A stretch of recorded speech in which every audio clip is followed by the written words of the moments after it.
jam-packed visit featuring the Quad Summit, bilateral meetings with the leaders of the US, Nepal and Kuwait, also the President of Palestine, Mahmoud Abbas. Modi's meeting with him was a statement as India urges Israel to cease fire in Gaza.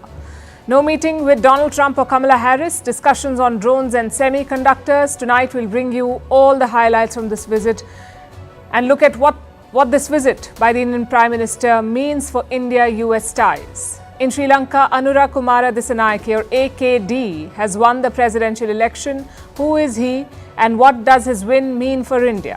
In West Asia, Israel and Lebanon are firing missiles at each other. The Hezbollah chief is calling it a new phase of war. The ceasefire in Gaza looks even more unlikely. In Pakistan, terror attack on diplomats of 12 countries. In India, politics over the Tirupati Prasad. We'll do a fact check for you tonight. Would you pay 3.5 lakh rupees to attend a Coldplay concert? We'll look at how ticket prices are shooting through the roof. Is the discount on your shopping real or fake? An Australian watchdog sues 2 supermarket chains for illusory discounts. And how India is ruling the chess global order with a gold at the Olympiad. All this and more coming up. The headlines first. The US-China trade war set to escalate. Washington wants to ban the sale of vehicles using Chinese and Russian technology. The Biden administration cites national security risks. The move would effectively ban Chinese vehicles from the American market. Vehicles assembled in the US but using Chinese parts will also be impacted.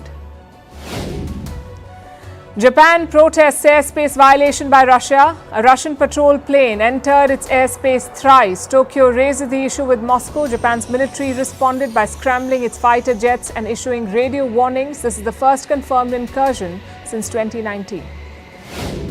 Ukrainian President Volodymyr Zelensky is in the US. Zelensky will be meeting President Biden on Thursday to present what he calls his victory plan. It is a proposal on how to end the 2.5 years of war with Russia.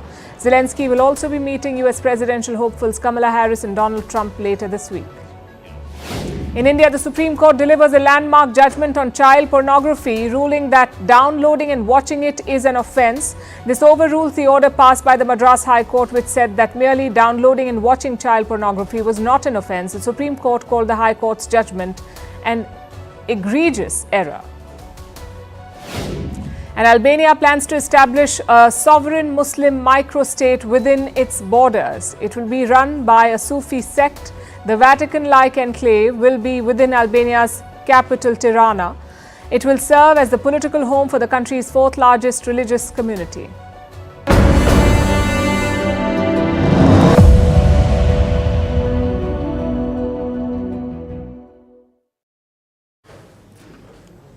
In a world suffering 2 wars and multiple armed conflicts, where does the Quad figure? It's an anti-China group that has evolved in fits and starts, often shy of stating its purpose and being dismissed as a talk shop. But tonight we want to begin the show with the latest Quad Summit, because while world leaders try to solve today's problems, they must keep an eye on tomorrow's threat, and that is, beyond doubt, China. So the strategy to counter it must be worked upon, and that's what happened over this weekend. After much back and forth, the Quad Summit finally took place. India was supposed to host this one, but it ended up switching turns with the US. Quad leaders met on Saturday in Delaware, which is Joe Biden's hometown, and this was his farewell meeting. Like I said, through the years, the Quad has struggled to define itself and its purpose. It has 4 members, the US, Australia, Japan and India. They came together to contain China, but they don't like to say it openly, especially when they're speaking to the press. Although behind closed doors, it's a different story. China tops the agenda. You don't have to take our word for it. Listen to this. China continues to behave aggressively, testing us all across the region. And it's true in the South China Sea, the East China Sea, South Asia, and the Taiwan Straits. As I'm sure you can tell, that was Joe Biden's voice. He was speaking to his Quad counterparts. Biden's statement got leaked. It was a hot mic moment. Journalists at the summit picked up this audio. They were inside the summit hall for the opening remarks, and just as they were about to leave, Joe Biden started talking. He did not realize that the media persons could still hear him. So China was the first item on the summit's agenda, as the US president said it himself. It dominated the joint statement too. As always, the statement doesn't name China, but it clearly targets it. The Quad is addressing Beijing's aggression directly. The joint statement highlights China's acts of aggression, specifically at 2 flashpoints, the East and the South China Sea. The Quad expressed concerns over the militarisation of islands and the PLA's intimidation tactics, like the dangerous use of Coast Guard. Chinese ships keep ramming into Philippine vessels and they keep engaging in dangerous maneuvers. Again, the Quad avoided any direct mention, but the language makes it fairly obvious. It's a condemnation of China's actions. The security and environment surrounding ourselves has become increasingly severe, and a free international order based on the rule of law is under threat. Under this backdrop, it is ever more important for us, the Quad, to shared values such as freedom and democracy, to continue to demonstrate our firm commitment to our common vision of a free Indo-Pacific to the international community. We've heard similar statements before, but here is what's different this time. The Quad is rolling out a series of moves aimed at keeping China in check, specifically on the high seas. We're announcing a series of initiatives to deliver real, positive impact for the Indo-Pacific that includes providing new maritime technologies to our regional partners so they know what's happening in their waters, launching cooperation between coast guards for the first time. The first focus area is protecting the coast. The Quad will undertake joint operations. All 4 members will be involved in this. These operations will take place in the Indo-Pacific. First, the US would host the Coast Guards from Australia, Japan and India. They'll train together on an American Coast Guard vessel. They'll also monitor the waters in the Indo-Pacific. Subsequently, every member will get to play host. Basically, the Quad is doing more joint operations to improve interoperability and to ensure maritime safety. The Quad is also expanding an existing pact, the Indo-Pacific Partnership for Maritime Domain Awareness. I know it sounds complicated, but it's quite straightforward, really. This pact is to monitor the waters across the Indo-Pacific, track the region in real time. And the Quad is now expanding this agreement. Member countries will hold workshops, teach their personnel how to monitor and secure the waters, how to enforce rules and deter unlawful behaviour. Under this plan, India will host the first Quad workshop next year. And that's not all. The group is looking to counter China in multiple ways, like imposing tariffs on some imports, cracking down on e-commerce shipments and strengthening checks on the dumping of steel and aluminium. These are some forward-looking ideas. There are some forward-looking ideas too, like the Quad Ports of the Future Partnership. Ports of the Future Partnership. Like the name suggests, it will focus on shipping ports. The group wants to mobilize investments towards ports through both government financing and the private sector. The Quad says that it wants to promote, and I'm quoting, sustainable and resilient port infrastructure development. This could directly challenge Chinese investments and China's existing projects in the region, like the Hambantota port in Sri Lanka and the Gwadar port in Pakistan. It's an ambitious goal, but it all hinges on the execution, and on that front, the Quad is yet to spell out its plans. How will they do it? Having said that, this year's summit could be a turning point. It could reshape this alliance because finally, the Quad seems to be shedding its hesitation over China. It is taking bold and ambitious steps to contain Chinese expansionism. And it's trying to prove that it's more than an anti-China grouping. This time, they've announced what they're calling the Quad Cancer Moonshot, a new initiative to fight cancer, where Quad countries will pool their resources to prevent, detect, treat and alleviate cancer. They'll first focus on cervical cancer here, specifically cervical cancer vaccines. And India is making a big contribution towards this.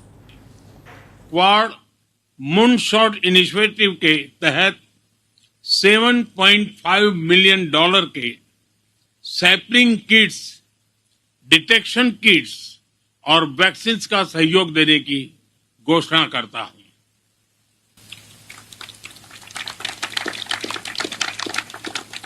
Radiotherapy treatment और capacity building में भी भारत सहयोग देगा। The Quad also wants to work together on biotechnology and quantum computing. These are all small steps, but they give the Quad more heft. Australia's Prime Minister Anthony Albanese says the alliance is evolving. Unlike some international forums, the Quad is not, it doesn't have a long history.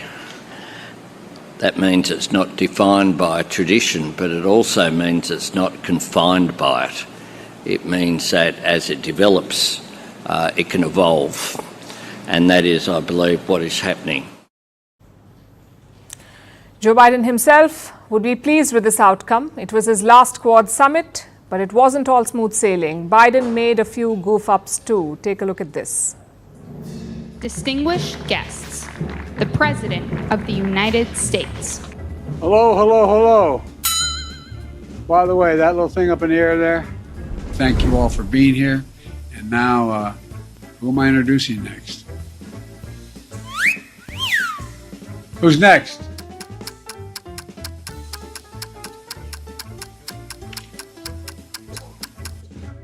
Distinguished guests, the Prime Minister of the Republic of India.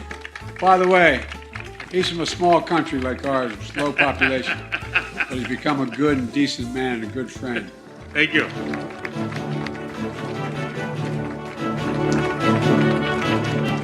Quad, will it survive regardless of the outcome?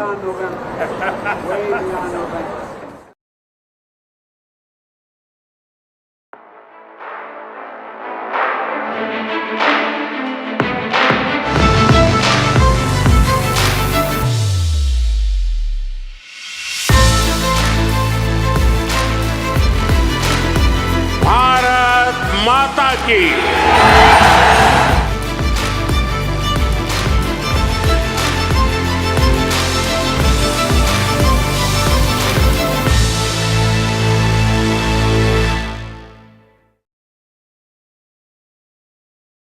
It's a packed trip for the Prime Minister, diaspora, diplomacy, drones. You name it, he's done it. We just showed you the pictures from New York. That was Prime Minister Modi's diaspora event. Around 15,000 Indian Americans attended it. Some great pictures for sure. But this trip goes beyond images and symbolism, and it comes at a very important time. A, it's election season in America. Joe Biden will be out by early next year. Either Kamala Harris or Donald Trump will replace him. And B, India-US ties are going through a rough patch, mainly because of Khalistan. The US has accused India of plotting to murder a Khalistani separatist. His name is Gurpatwant Singh Pannu, and he lives in the US. Now, India has denied this allegation, but it has certainly left a bad taste. So the Prime Minister has a complicated job in America. Navigate the divided US polity, smooth out the differences, and build on the gains of the last 10 years. The question is, has he succeeded? Well, let's look at what he's packed in this trip. First up was a meeting with Joe Biden. Not in Washington, though. The meeting was at Biden's home in Delaware. Modi and Biden discussed a number of issues like space cooperation, semiconductors, the global south, and killer drones. They emphasized on two key issues. One was building a chip plant in Kolkata. The US Space Force will set up this facility, this chip plant in Kolkata. It will be India's first national security chip fabrication plant. What does that mean? It means that the plant will produce chips for the military, both Indian and American. That's one. Secondly, they discussed drones. India is buying 31 Predator drones from the US. Both Biden and Modi reaffirmed their support for this deal. They also promised to expand defense cooperation. Now, this was part of Modi's mission, part one of his mission, in fact, government-to-government cooperation. Part two was the private sector. American investments will be crucial for India's economy, especially when it comes to AI and chips. So Prime Minister Modi met a group of 15 tech CEOs on Sunday. You had Google CEO Sundar Pichai, Nvidia's Jensen Huang, and the CEOs of Adobe, AMD, and IBM. These tech companies are looking to diversify their production lines. So Prime Minister Modi said, "Come to India." He says India will become a credible and reliable player in the chip race. जिस गति से दुनिया में एक विषय चला उसमें हम लेट हैं, लेकिन हम एक बार शुरू करते हैं तो हमारी गति भी उतनी तेज होती है। अब जैसे 5G में हम लेट थे, लेकिन आज हम नंबर 1 पर है, तो ये भारत की अपनी एक विशेषता भी है। भारत के पास global semiconductor ecosystem supply chain में एक रिलायबल और क्रेडिबल पार्टनर बनने की पूरी क्षमता है। That's government-to-government cooperation done and private cooperation done. So finally, Prime Minister Modi turned to the diaspora. Yes, these events are good politics, but they're also good diplomacy. Modi has pitched Indian Americans as a sort of a bridge, a link between India and the US. So he used the New York event to frame this bilateral relationship. He called it a force for global good. Bharat और America की partnership लगातार मजबूत हो रही है।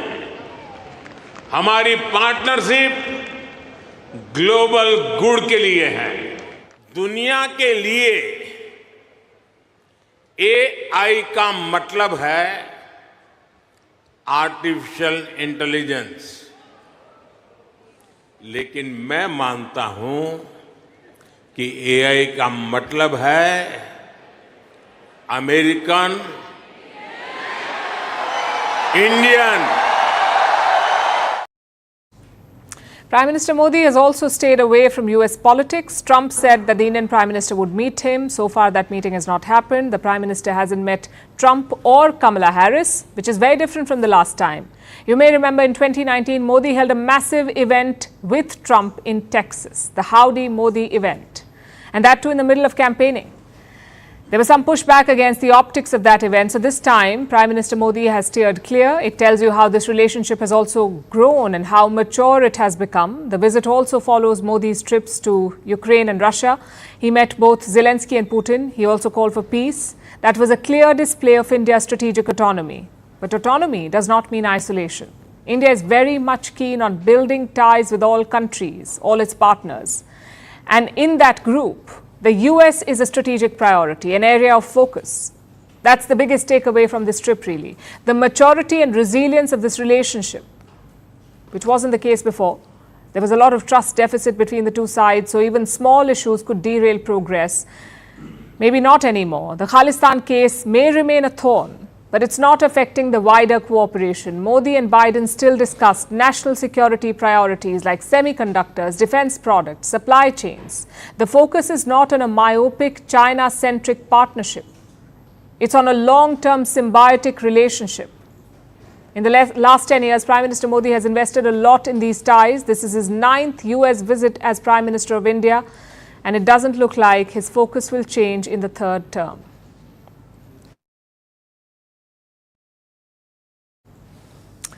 There was one more thing that happened over the weekend. During the meeting between Prime Minister Modi and US President Biden, Biden led Modi through a room full of antiques from India. This was priceless Indian heritage that had been smuggled into the US. Biden was returning them. The US is returning 297 Indian artifacts. 297. They come from all parts of India. And they span almost 4,000 years. Some of the oldest ones are from about 2000 BC. These simple copper figures and this harpoon, they're from northern India. Then you have these terracotta figures from between 100 BC to 100 AD. Most of them are from eastern India. Almost 300 artifacts are being returned. You have everything from pottery to statues, metal figures to ivory items, and they come from every part of India. It is quite the haul. Prime Minister Modi was grateful for their return, and he called it a strengthening of the fight against illicit trafficking. These artifacts came from multiple sources in the US. Some of them are from the Met, that's the Metropolitan Museum of Art in New York. An investigation found that about 77 exhibits at the Met were linked to an antique smuggler, a man named Subhash Kapoor. When the Met was informed about this connection, the museum decided to return some of the artifacts. So that's one source. Another is the New York Attorney General's office. They have confiscated hundreds of smuggled Indian artifacts, again involving the same man, Subhash Kapoor. Kapoor was arrested a few years ago. He is in prison in the Indian state of Tamil Nadu, but he is also wanted in the US. American authorities have recovered about 2,500 items linked to his smuggling ring. And they're lying in the New York Attorney General's office. They periodically return some to India. New Delhi and Washington have been working together on this for years to try and stop the smuggling of Indian artifacts. A few months ago, the two countries also signed a pact called the Cultural Property Agreement. It simplifies the process of returning stolen goods, making their return easier. But even before the agreement, the US had been stepping up. They returned 10 artifacts in 2016. 157 in 2021 and 105 last June. And these returns coincided with Prime Minister Modi's visits to the US. This time is no different. Overall, the US has returned 578 Indian artifacts since 2016, by far the most by any country. Over the last decade, India has recovered about 640 artifacts, 640 overall, from all across the world. So the US has helped with about 90% of these recoveries. Then you have Australia, which returned about 40 Indian artifacts. And there's also Britain, which returned a whopping 16 artifacts. That's right, 16. On the one hand, you have the US returning close to 600 antiques, and then there's the UK doing everything it can to keep looted heritage. There's, of course, the British Museum, the most well-known hoard of stolen artifacts in the world. But that isn't the only stash of stolen Indian antiques. You also have other massive collections, like the hoard in the Powys Castle in Wales. These are things stolen by Robert Clive, the first British governor in India. So basically another famous antique smuggler. His family looted more than 1,000 artifacts from India. We know this. And we know where they're stashed. You would think that London would hang its head in shame and just give them back. But it's the British. If they start doing that, all their museums will be left empty. For now, perhaps India should just be happy with the return of the latest American batch, and people should go and see these artifacts in museums or wherever they're displayed. If Indians show interest, it will build pressure, and hopefully someday we can get all of our stolen heritage back.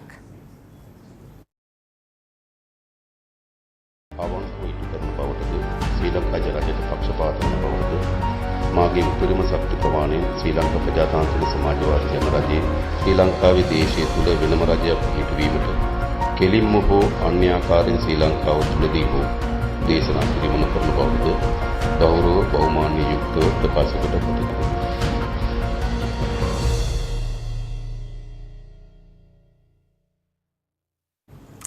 Anurag Kumara Dissanayake. He's the new president of Sri Lanka, but most Sri Lankans don't call him that. For supporters and critics, he is AKD.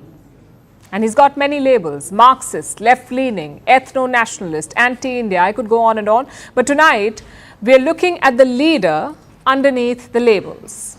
Who is AKD? What are his policies? How will they affect Sri Lanka? And is his win a setback for India? First, the results. AKD won 42% of the votes in the first round. At second place was Sajith Premadasa, who won 32% of the votes. And third was Ranil Wickremesinghe with 17%. Since no one crossed the 50% mark, a second round of counting was done. For the first time in Sri Lanka's history, they had never had a second round before this one. And this time, the second choice votes were counted. Basically, voters can state their first, second and third preferences. Most don't do it. But this time, those second preference votes were the game changers. That's how AKD won. He was sworn in today in Colombo. He admitted that he cannot magically fix the economy, but he promised to do everything he can. We are inheriting a nation in a deep crisis. This crisis cannot be overcome by a government, a political party, or an individual alone. I am not a conjurer or a magician. I am a common citizen. I have strengths and limitations, things I know and things I don't. However, my priority is to identify capabilities, acquire the knowledge I lack, and make informed decisions to lead this country. AKD isn't your typical Sri Lankan leader. He's not a political dynast. His father was not a president or prime minister. He grew up in central rural Sri Lanka. In college, he was introduced to Marxism, and that's when he joined the JVP, the Janata Vimukti Peramuna, a leftist party in Sri Lanka. It split away from the country's Communist Party. Now, the JVP has a violent past. They tried to topple the Sri Lankan government twice, once in 1971 and then again in 1987. Both times there was a bloodbath. It led to the death of nearly 80,000 people. Of course, AKD wasn't around then. He joined a different JVP, one that was transitioning from violence to democracy. He became a member of parliament in the year 2000. He began leading the JVP in 2014. He contested the presidential election for the first time in 2019. The JVP has mostly remained on the fringes, but the 2022 debt crisis boosted them.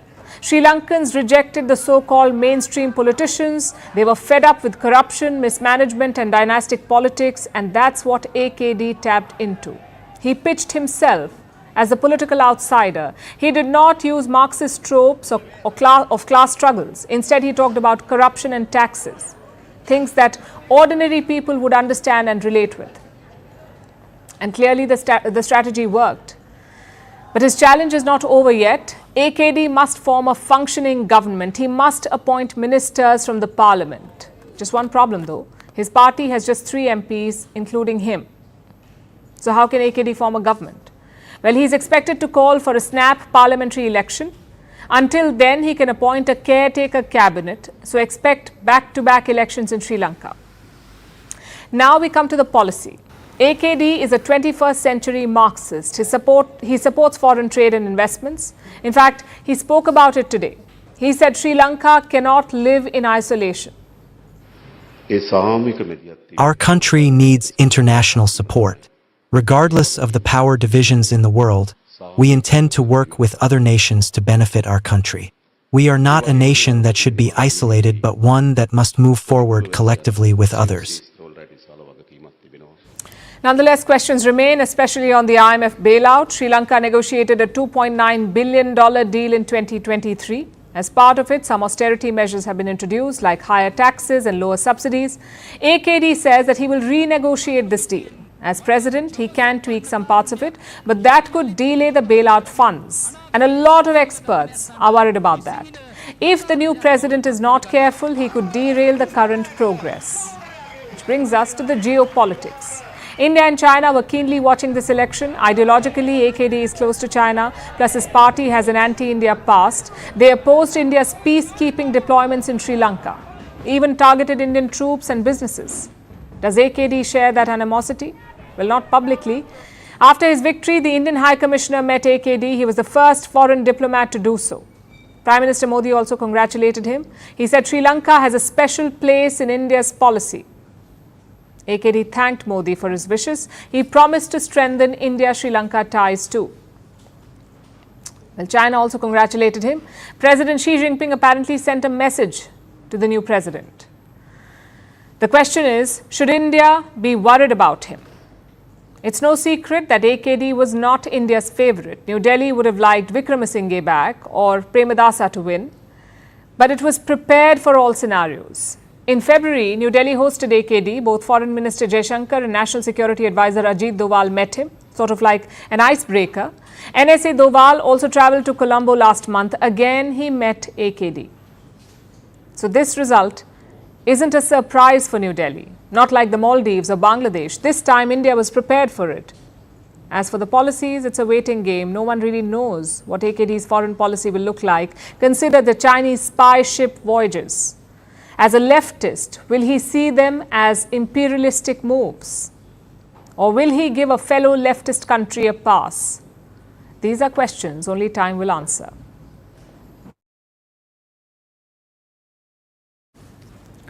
Now to West Asia, where tensions are rising. The region is on the brink of a wider war, and this morning things escalated further.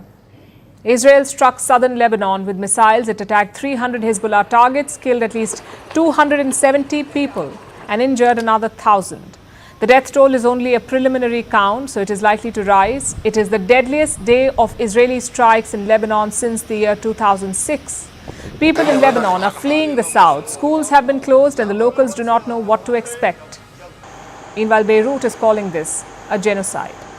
The continuing Israeli aggression on Lebanon is a war of extermination in every sense of the word, and a destructive plan aimed at destroying Lebanese villages and towns and eliminating green areas.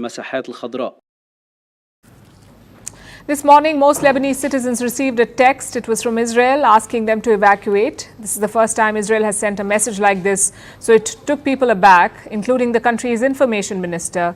His office too received this message, but he has dismissed it since. Lebanon is calling it psychological warfare. למי שעדיין לא הבין, For those who have not yet understood, I want to clarify Israel's policy. We do not wait for a threat. We anticipate it, anywhere, in any arena, at any time. We eliminate senior officials, we eliminate terrorists, we eliminate missiles, and there's more to come. Whoever tries to hurt us, we hurt them even more. I promised that we would change the security balance, the balance of power in the north. That is exactly what we are doing. You heard the Israeli Prime Minister. He wants to change the balance of power in the north, and this is how Israel is doing it. Their first goal was to reduce the threat from Hezbollah, and Israel did it with the pager explosions followed by the missile strikes. Then comes the second goal, pushing Hezbollah back. Israel wants the group out of the border area. And the final goal is to destroy their infrastructure, especially what they've been able to build near the border, the Hezbollah infrastructure. So the message is loud and clear. Israel wants to destroy Hezbollah, and nothing seems to be deterring them, not even the United States. Washington has been calling for de-escalation, urging for a diplomatic solution. Mr. President, are you worried about rising tensions in the Middle East? Yes, I am, but we're going to do everything we can to keep a wider war from breaking out. And we're still pushing hard. Thank you. The US doesn't want a wider war, but at this point, it's not really up to them to decide. Israel is going to do what it wants to do. What about the Hezbollah? What are they doing? The past week was a deadly one for this group. Their communication network was destroyed, their elite leadership was decimated, but their ability to strike back has not been crushed yet. On Sunday, Hezbollah fired more than 115 rockets into Israel. Most of them were intercepted, but the Israeli defense system missed a few. These rockets landed near Haifa, a city in northern Israel. We heard siren, we ran to the bomb shelter, and then we heard a huge noise, and we thought in the beginning that it hit our house. I feel more afraid, I don't know what happened tomorrow, after tomorrow, this life. So Israel is striking Lebanon. Hezbollah is trying to hit back. The world wants them to de-escalate, and residents fear that a war could break out any minute. None of this is new. Since October 7th, Israel and Hezbollah have traded fire almost daily. They've been pushed to the brink multiple times, but they seem to have an unwritten rule: avoid a full-blown conflict. That doesn't appear to be the case this time. All bets are off. This isn't just another escalation. This looks like war. And the Hezbollah leader agrees. That's Hassan Nasrallah. He calls it, and I'm quoting, a new phase of the war. We don't know where this ends. Meanwhile, in Gaza, it's a different story. For months, diplomatic efforts have been underway to broker a ceasefire, but that could be in jeopardy. Reports suggest that Israel doesn't want a ceasefire. In fact, Prime Minister Netanyahu has another grand plan. He wants to force all Palestinians out of northern Gaza. Why? To starve the Hamas and force the release of Israeli hostages. This weekend, Israel also raided Al Jazeera's office in the West Bank. It's been closed for now. Remember, Al Jazeera is a state-owned Qatari media outlet. Israel says it supported terrorist activities. The network has rejected this. So this is another front that Israel is fighting on, and it has its hands full. We're just days away from the first anniversary of the Gaza war. The world was hoping for a breather, a ceasefire deal that could bring peace. Instead, it's looking worse.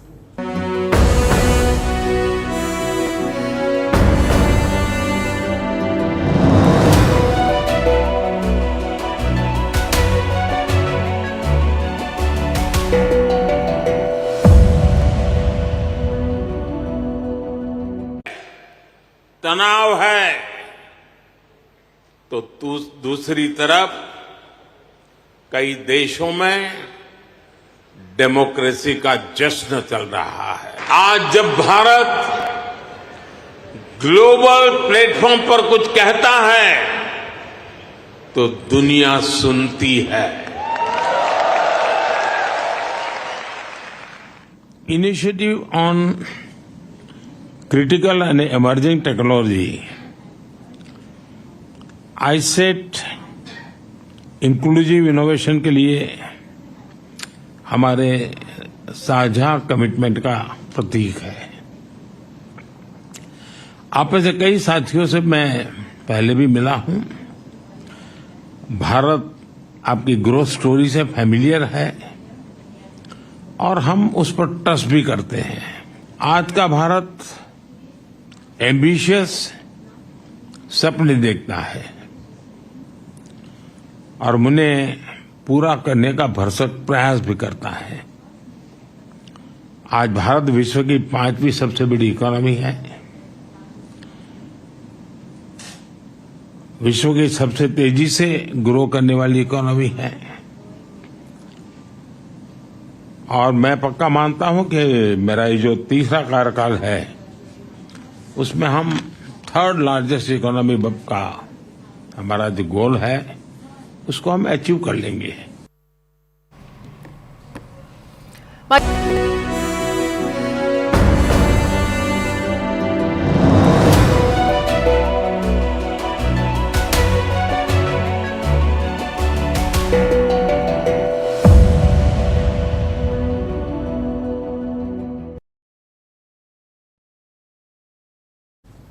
Our next story is from Pakistan. There was an attack on a diplomatic convoy yesterday. It took place in the Swat Valley in the Khyber Pakhtunkhwa province. Diplomats from 12 countries were touring the area. They had been invited by the local administration to showcase Swat's industries and to promote the region as a tourist destination. But terror has been rife in the Swat Valley. Reports say that information about the diplomatic visit was leaked and terrorists attacked the convoy as it was leaving a ski resort in the area. One police officer was killed, 4 others were injured. Here's our report. On Sunday, another terror attack took place in Pakistan. The attack targeted a diplomatic convoy. Ambassadors from 12 countries were touring the Swat Valley. The ambassadors were from Russia, Bosnia and Herzegovina, Portugal, Kazakhstan, Tajikistan, Turkmenistan, Iran, Ethiopia, Rwanda, Zimbabwe, Indonesia and Vietnam. They've been invited by the Swat Chamber of Commerce and Industries. The body wanted to promote some of Swat's specialties, like handicrafts and gemstones, and tourism. The Swat Valley is home to a hill station and a ski resort called Malam Jabba. The diplomats were taken there, but on their way back, they were attacked. An improvised explosive device or IED was placed on the road. It exploded as the first vehicle in the convoy was passing by. It was a police escort vehicle. The passengers were injured, 4 police officers and the driver. They were rushed to a nearby hospital, but one officer succumbed to his injuries. The diplomats managed to escape unharmed. They were later escorted back to Pakistan's capital, Islamabad. An investigation is underway. Pakistan is trying to determine whether a security breach led to the attack, because the convoy's route was not public knowledge. But meanwhile, the politics over the incident has begun. Pakistan's Prime Minister and President have condemned the attack and sent their condolences. The governor of Khyber Pakhtunkhwa is blaming the provincial administration. It's the usual response: politics over practical solutions. The fact of the matter is, no one seems to be working towards fixing things. The Swat Valley is a terror hotbed. It has constantly been targeted by various groups, like the Gul Bahadur Group, Lashkar-e-Islam, Islamic State, Khorasan, and the Tehreek-e-Taliban Pakistan. That's the Pakistani Taliban or TTP. The TTP has reportedly denied any involvement in the convoy bombing, and no other group has taken responsibility for the attack yet either. But terror is a constant menace in the region, both in the Swat Valley and the Khyber Pakhtunkhwa province overall.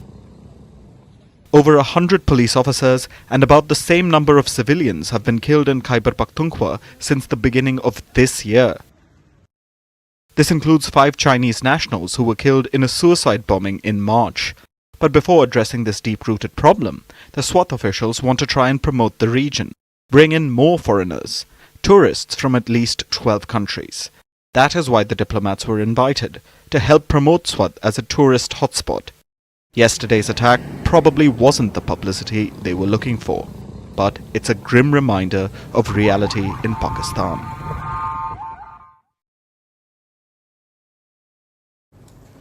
A new type of politics is playing out in India.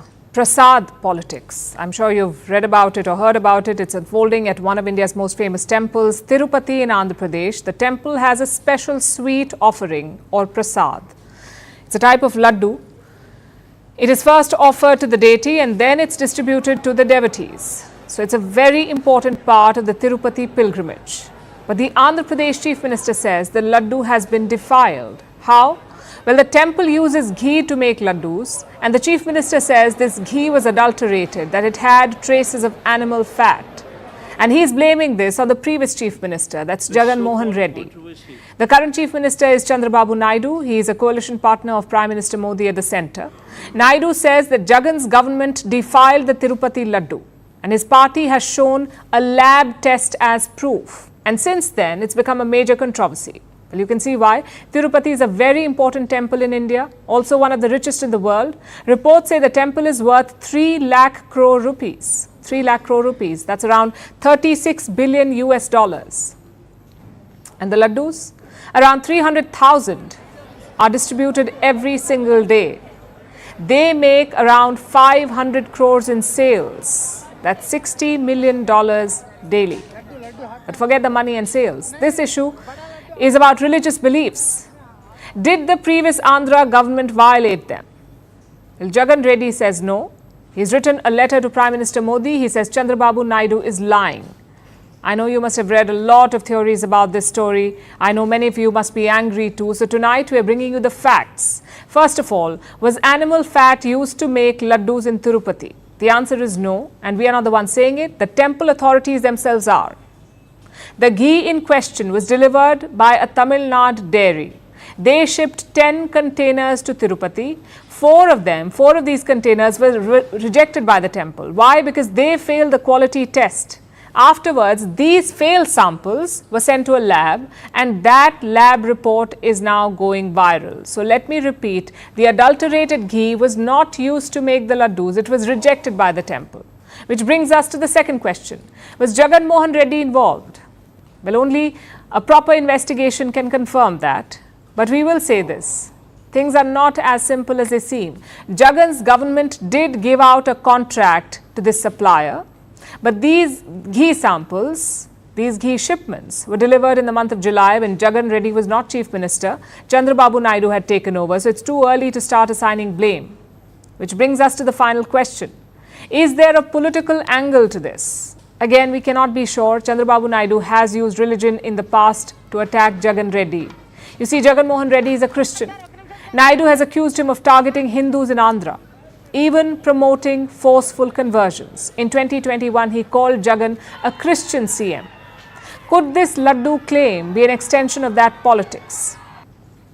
I know there's no point speculating about it. So let's look at the path forward. The Andhra government has set up a special probe team. Hopefully, they can offer some closure. Meanwhile, the Tirupati temple has been sanitized. A 4-hour purification ritual was done this morning. The temple says it will ward off the ill effects. Now, if you think about it, this controversy is about one thing, and that is trust. Can devotees trust governments to uphold their beliefs?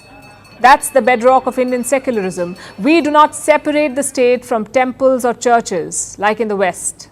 Here, the state plays an active role in religion, and that role is based on trust. So it's important that politicians preserve that, whether it's by upholding beliefs or ensuring the purity of rituals. The same also applies to misleading or weaponizing devotees. It's a tactic that erodes public trust. Let's see who broke that trust in Andhra Pradesh.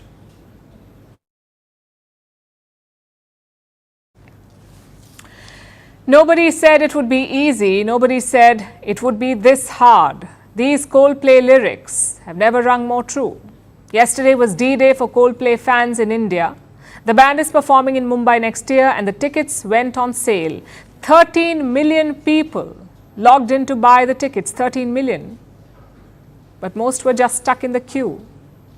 Those who did not get a ticket then turned to resellers, and guess what they found? A markup of 60 to 100 times. Tickets worth 3,500 rupees, 3,500 rupees were selling for more than 3 lakh rupees.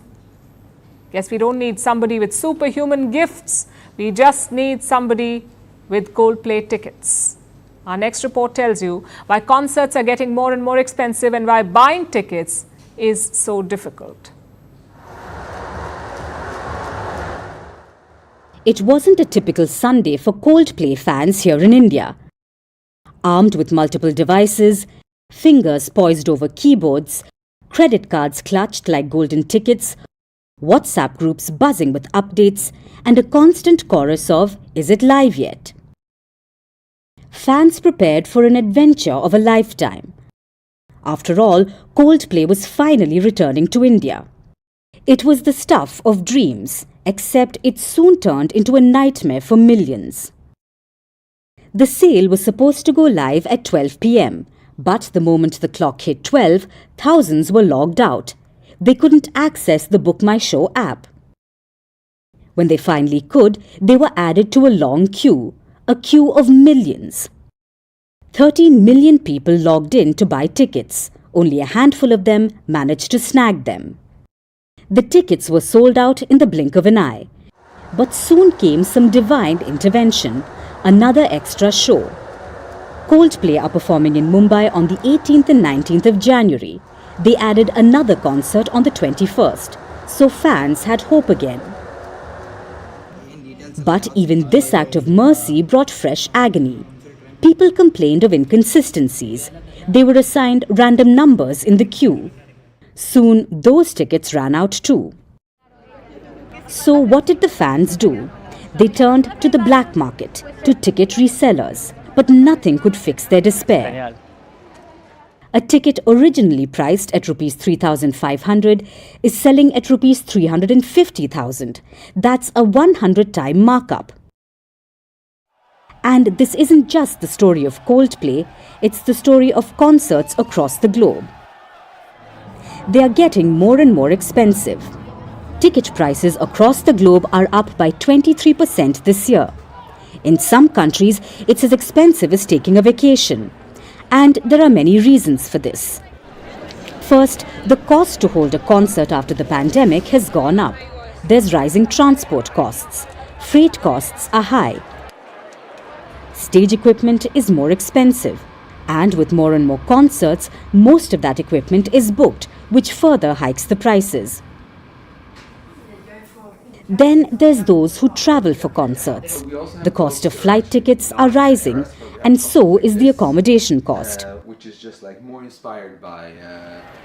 Hotel prices have doubled in the last 5 years. So all in all, it's an expensive endeavour. But imagine you're ready to shell out money for all of this. Then comes the real dilemma. The price of acquiring the tickets. You see, concert tickets for any venue are limited. For bigger bands and stars, they're sold out within minutes. Most loyal fans don't get their hands on them. This is where second-party platforms come into play. These ticket resellers sell the tickets for a much higher price. The more the demand, the higher the cost. Be it Taylor Swift, Beyoncé, Coldplay, or even Oasis, high prices are the new normal for concerts. And it's a lesson for fans. No matter how much you plan, no matter how many devices you use, or how many people you recruit to help you in your cause, when it comes to buying tickets, you're at the mercy of the virtual queue gods. So you can try and try, but you may not succeed.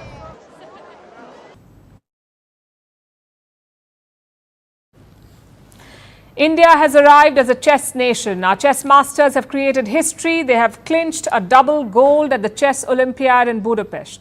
This is a worldwide chess event and India has won in both men's and women's categories. In addition, the team also walked away with 4 individual gold medals. This is an unbelievable feat. And it wouldn't have been possible without India's golden generation, the young crop that is taking over at the top of world chess. Our next report tells you more. Come on! 3, India! 2, 1, India!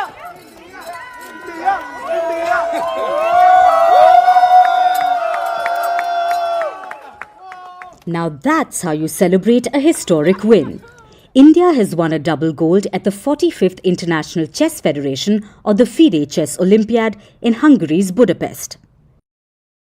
Of the 188 teams, India won both the men's and women's competitions, in addition to winning the team championships.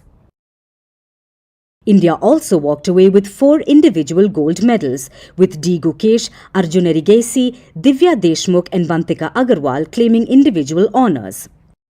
The men's team was formidable, winning all their rounds. Meanwhile, the women's team managed to cross the line, sealing the gold in the last round. This happened despite the absence of Koneru Hampi. She's India's top-ranked women's player. She chose to sit out the Olympiad, and despite this, the team still won gold. For both the teams, this was one of the most dominant performances in the history of chess. This is the first time that India won the men's and women's draws at the Olympiads. This is the 3rd time that a country has bagged the double gold at the same tournament. The previous 2 being China and the Soviet Union, who have long been considered chess powerhouses. But the history scripting does not end here. For the first time ever, 2 Indians are in the top 5 chess live ratings, 18-year-old D. Gukesh and 21-year-old Arjun Erigesi. Gukesh is aiming to win the world crown in November this year. While success there is not guaranteed, right now people everywhere are celebrating India's win. Former women's world champion, the legendary Susan Polgar, says, "This team will stay on top for years to come, and India is now officially the best chess nation in the world." Others share her sentiment, like Hungarian Grandmaster Peter Leko. He says, "India is way too strong. They are very young, very determined, brilliantly prepared, and also have fantastic chemistry. So it's a very tough team for anyone to beat." India's chess superiority is like that of the legendary USSR teams back in the 1950s and 60s, when the teams were sprouting one world champion after another, and they rarely lost a game. Gukesh and Erigesi could be the Karpov and Kasparov of the 2020s. After all, India is now a chess superpower, all thanks to the golden generation that's showcasing India's prowess.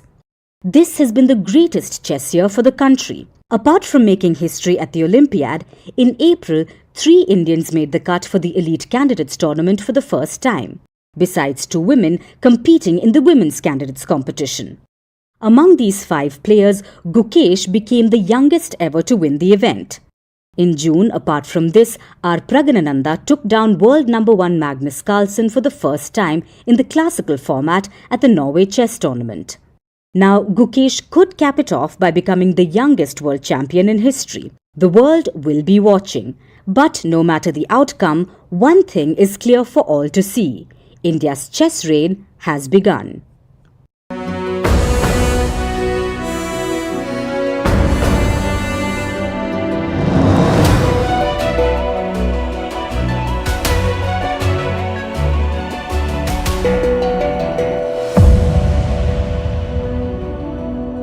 Is with us on the broadcast. Siddhant, this is day 2 of Prime Minister Narendra Modi's visit. We are, of course, waiting for him to address the UNGA, which is called the Summit of the Future.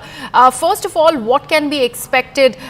Will be his line there as far as the Prime Minister is concerned? Is it going to be taking a cue from what was discussed at the Quad Summit of all the 4 world leaders?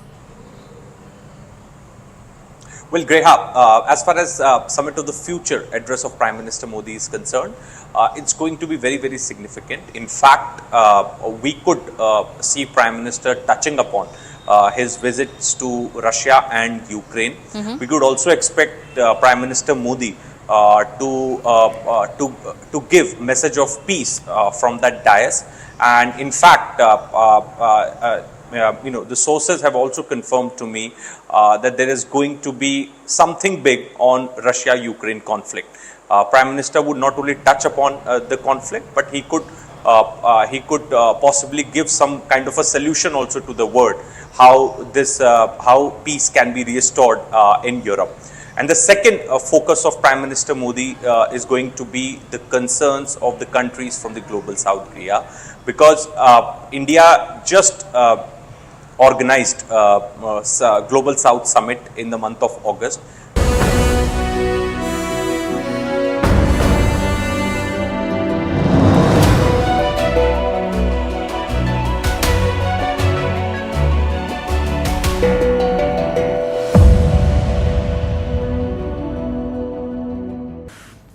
And And now it's time for Vantage Shots, images that tell the story. A Russian Soyuz capsule landed in Kazakhstan, bringing 2 Russians and 1 American back to Earth.